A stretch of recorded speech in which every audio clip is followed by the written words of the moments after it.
Hello everyone, and welcome to another episode of Crafty Beer Reviews. Today I'm doing a duo beer review with Average Joe of the Beer Patrol. What? Why? Yeah. And today we're going to be reviewing something pretty goddamn special, I would say. Yeah. Toppling Goliath pseudoSue. You guys have probably heard a ton about Toppling Goliath and pseudoSue, King Sue, etc. At time of recording, this is a pretty fresh bottle. It's 5 weeks old, and this is a single hop pale ale. They're using Citra hops, which, awesome stuff. Recalls Zombie Dust, I do believe. So Just a smidge. Just a smidge. So I'm excited. This is my first Toppling Goliath beer. It's my first Toppling Goliath beer too. All right, buddy. And I want to shout out Dan for picking this up for me. This is awesome. He went on a little. His brother won tickets to the PGA Championship just outside of Milwaukee, and he brought this back for me. So I don't know you, but thank you very much. Truly do appreciate it. All right. Yeah, Citra Blast. Oh my god. Oh yeah. A lot of sweet orange up front. I get tangerine, this kind of juicy mango flesh kind of thing going on too. Yeah, huge citrus profile. Yeah, a lot of tropical fruit notes. I mean, really tropical up front. Orange peel. I get a little bit of like a subtle pineapple kind of note in there too, I think. I'm actually picking up a lot on the dankness. I get a little bit. I don't get a ton of dankness personally. I do get a bit, but not like over the top. See, now for me, it's like kind of the prominent note in this. It's like dankness, the little bit of like a resiny kind of thing. Yeah, going on. there is definitely some resin in there, but it's for me, it's like dankness, tangerine, orange. It smells really juicy. It doesn't smell overly sweet, but juicy would be the word I describe. Oof. You ready? Cheers. Cheers, guys.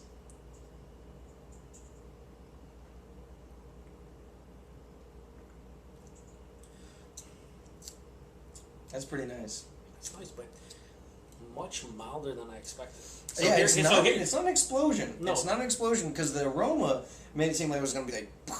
and it's a little bit milder than I would have expected, but it drinks more like a pale ale, you know? I mean, that's what I would say. I definitely get a lot of the citrus up front, but it seems like more of a toned down citrus to me, personally. Yeah, that is the right off the bat, the one good thing I can say about this is it does drink like a pale ale too many times, and even Zombie Dust can, kind of claim tiptoes to that IPA line. You hand someone Zombie Dust blindly, and they're going to say it's an IPA. Absolutely. This, not as much. Now, I'm sure a lot of people will come and say, Johnny, you're drinking this 5 weeks old. What are you doing?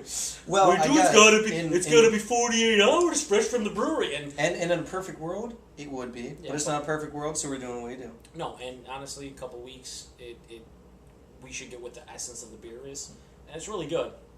It is really good. Up front, I get a lot of that juicy citrus, orange peel, a little bit more mild in the tangerine department than I was getting in the nose. I do get almost like a bit of a melon kind of thing going on too. Yeah. And you had mentioned kind of almost like a honeydew note in a beer earlier, and I get a little bit of that honeydew kind of sweetness, I think, in here. Yeah. It's definitely on the juicier side.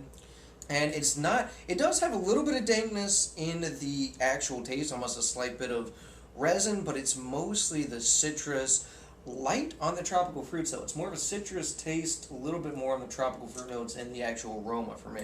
For me, it's just going down like water.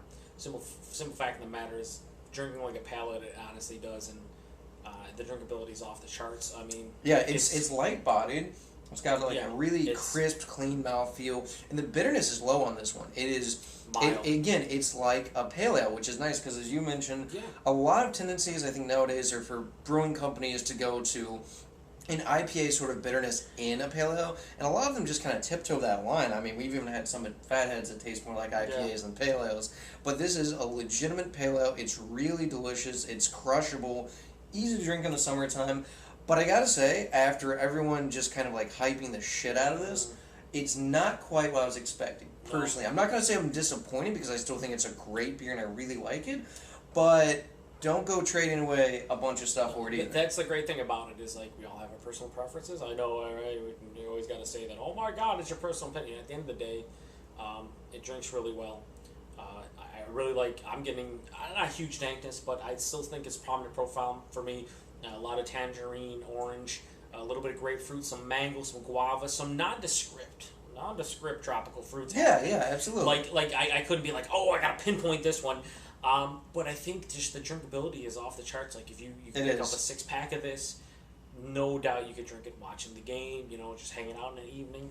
And like you said, the bitterness, very mild, very, very light. There's nothing hanging around making you want to switch up and go into another beer.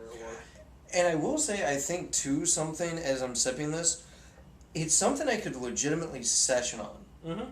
And I think that's a big credit for it, because there's a lot of really great hoppy beers out there, and I love them, but a lot of them you really can't session on. And I could legitimately sit down, nice warm evening like this, I could have 3 of these, no problem. That's kind of where we just had it tonight, but the Hop Fro Pale Ale from Fatheads. I mean, it's a pale ale that drinks like a pale ale, and I know that sounds really stupid to a lot of people out there, but like nowadays with everything got to be so hop forward and all hop flavor, and a lot of places just don't understand the bitterness. Seems to be much for a lot of people, especially when you're dialing it up with certain hops. Absolutely, yeah. This one has such a mild bitterness that it is sessionable, and you could drink a 6-pack, and that's kind of like its selling point for me. So from that standpoint, I think it does what it's supposed to. Absolutely. The flavors aren't like blowing me away. They're not explosive. I think Zombie Dust for me, if you want to compare it to another single hop citrus pale ale. I was gonna say I think Zombie Dust for me. Zombie Dust is more intense, more bold, more boisterous, and the overall flavors. But it does also tiptoe, like we were saying, that IPA it does. line. But like if you just go like flavor for flavor, that's gonna be a little bit better. But if you